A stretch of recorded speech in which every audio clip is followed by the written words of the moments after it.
Ramadan is apparently an Arabic term meaning opposite month because when Muslims feast during Ramadan, often eating twice as much as they normally eat, they call it fasting, the exact opposite of what they're doing.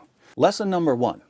Muslims, whatever you think Ramadan is doing for you spiritually, it ain't working. That these Islamic practices don't actually teach self-control. They just make you think you're becoming more self-controlled. Oh man, I just finished Ramadan. It was so great. I'm a much better Muslim now. Oh yeah? Well, what did you do? Well, I gorged myself before sunrise, then I slept all day, then I binged all night while hurling profanities at this Christian guy, and I did it for an entire month. Such a powerful spiritual experience. This is what Islam does.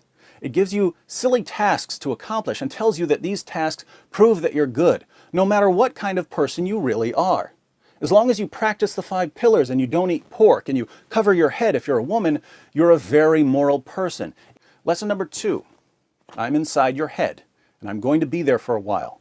My motto is, if you get inside someone's head, stay there.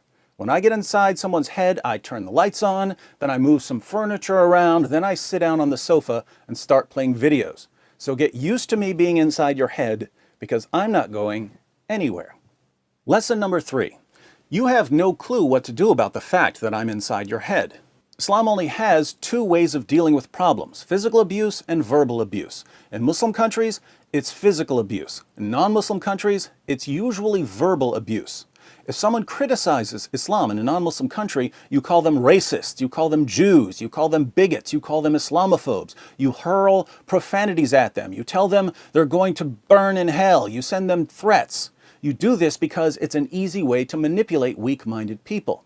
But then you run into someone who can take limitless verbal abuse and you don't know what to do because you have no plan B. You have no other tools in your tool belt. Maybe it's time for a new approach. Lesson number 4.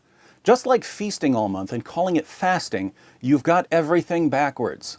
You think that anyone who challenges Islam must hate you.